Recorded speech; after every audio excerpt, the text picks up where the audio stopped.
Aye, Captain, I'm looking forward to taking leave on Nova Atar. The museum there is supposed to be quite excellent. Lots of antique and one-of-a-kind machinery. Commander, are you certain it's not the Kazakhstanian cognac you're looking forward to? Do they make that there, laddie? I don't know. Why, Mr. Scott, I'm surprised at you, not knowing the location of a famous distillery. We invented that brandy, you know. Right. Of course you did. No, really.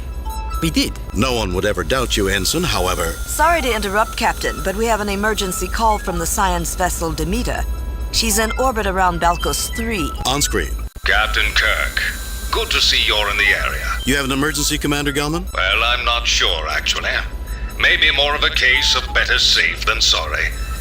We're orbiting Balkos 3 to study the Balkosi, a race of people just entering their own Stone Age. We've only been here 2 days. Already, we've found some unusual data. But just a few minutes ago, during the deep geologic probing phase, we were suddenly scanned. Scanned? I thought the Balkosi were just developing. They are, Captain. And there haven't been any indications of old civilizations until now. The scan was also of extreme power. Following that, we detected a power source coming online. We'll send the coordinates along with all the other information we've gathered. I was a little concerned that we triggered an old defense mechanism. With the amount of information it pulled in its scan, we'd be an easy target. I've moved the Demeter to a higher orbit on the far side of the planet. Quite reasonable, Commander. We're on our way. Thank you, Captain. Kirk out.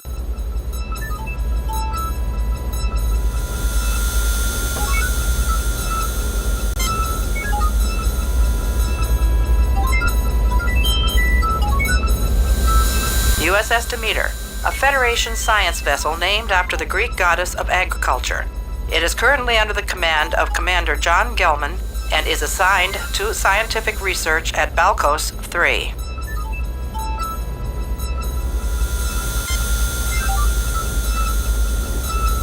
John Gelman, Starfleet rank Commander, current assignment Acting Captain of the USS Demeter science vessel, currently assigned to research at Balkos 3.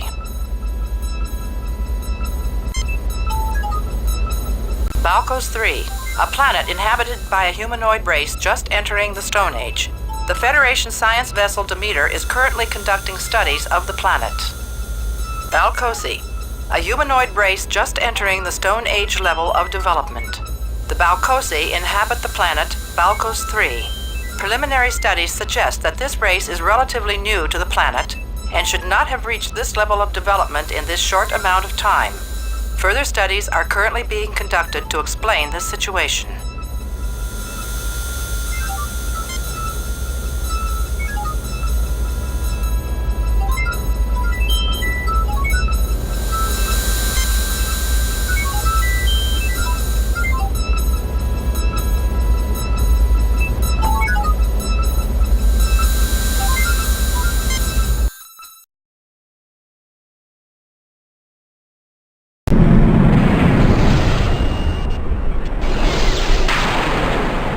Approaching Balkos 3, Captain.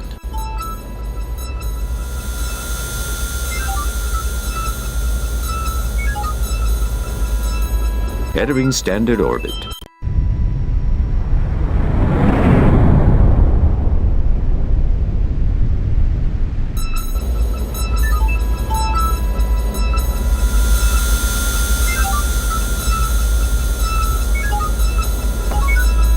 No communications from the planet, sir. Commander Gelman wishes us good luck. Spock, come with me. Scotty, you have the con. Lieutenant, ask Dr. McCoy to meet us in the transporter room. Yes, Captain?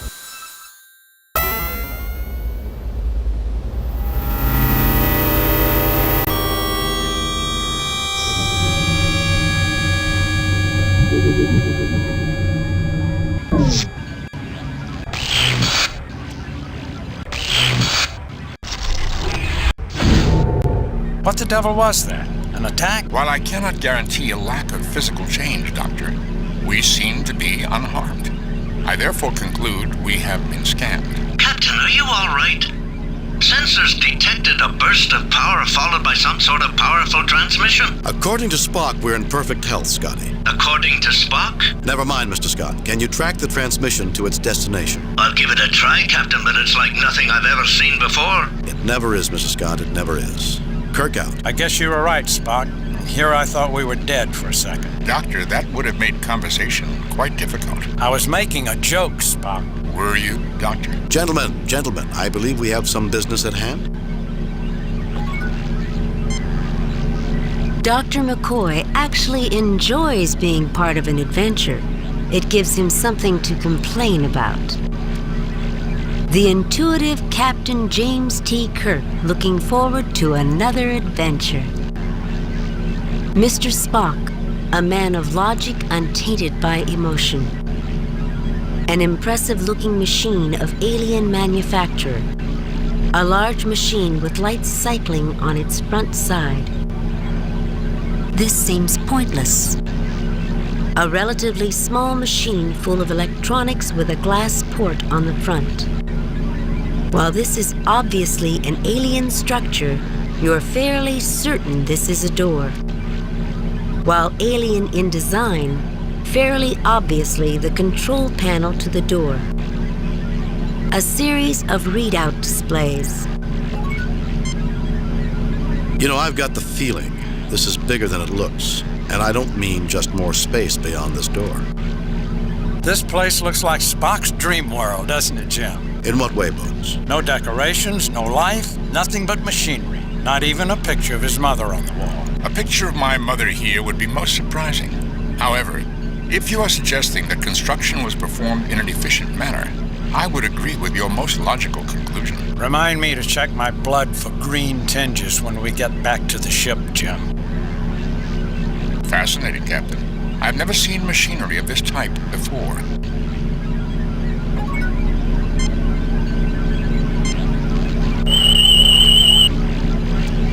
Nothing unusual about that object, Captain. Nothing unusual about that object, Captain. Nothing unusual about This star is made from native minerals and shows a propensity to emit low-level light. It shows a high degree of machining, Captain.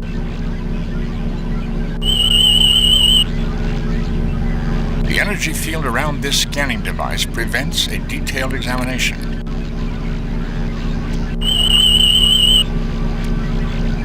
Gas plasma displays, Captain. Readings show that they have been activated recently. Circuitry controlling the door. A door constructed with an unknown alloy.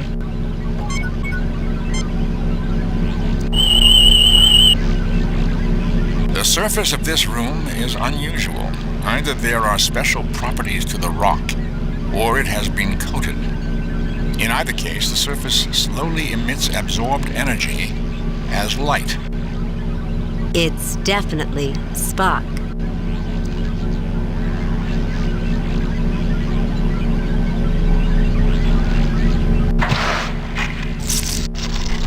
Quite simple, considering the appearance of the other machinery here.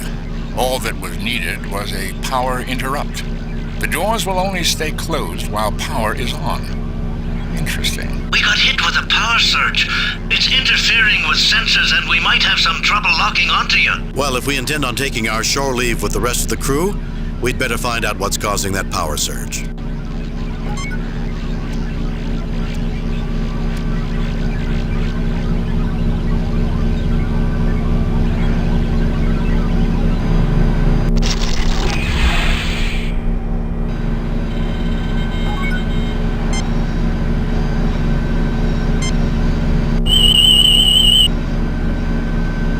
Large view screen, Captain. No power is being fed to it at this time. Captain, this appears to be a distributive optic node. If you say so, Mr. Spock.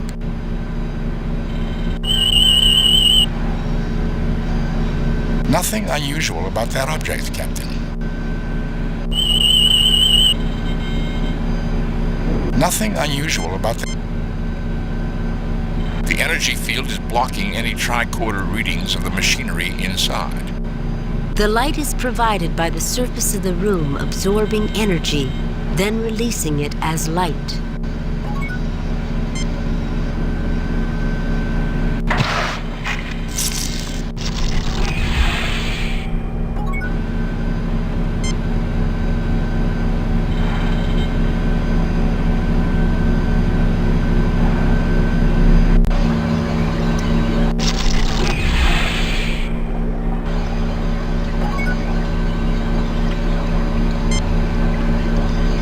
An orb and disc configured device hangs from the ceiling.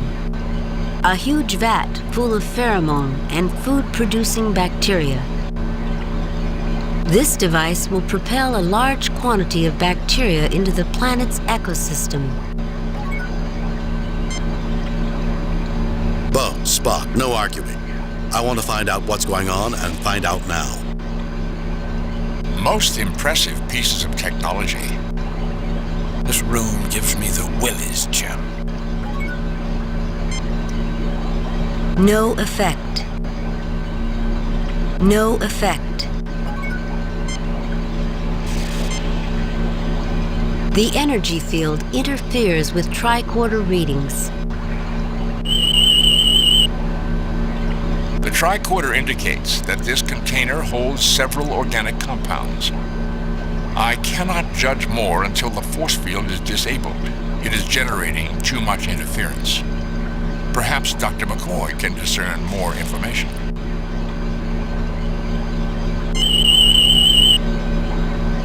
All internal systems in Dr. McCoy's tricorder are functioning normally.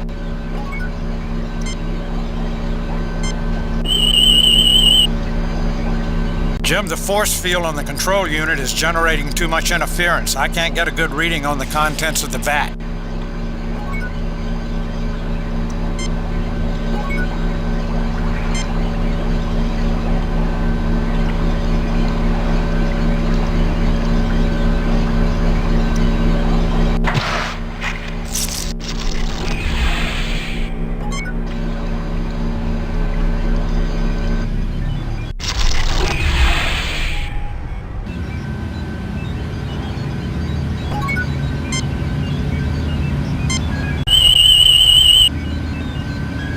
Nothing unusual about that object, Captain.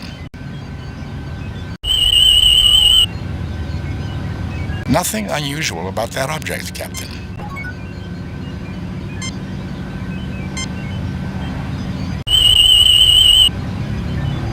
Captain, given the nature of the electronics inside, I can deduce that it is a synthesizer replicator unit.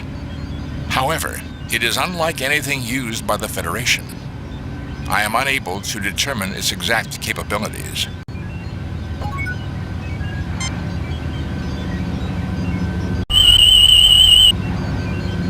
Captain, given the nature of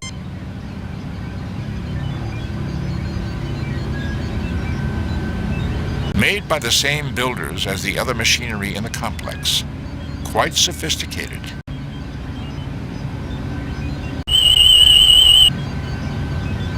Captain, given the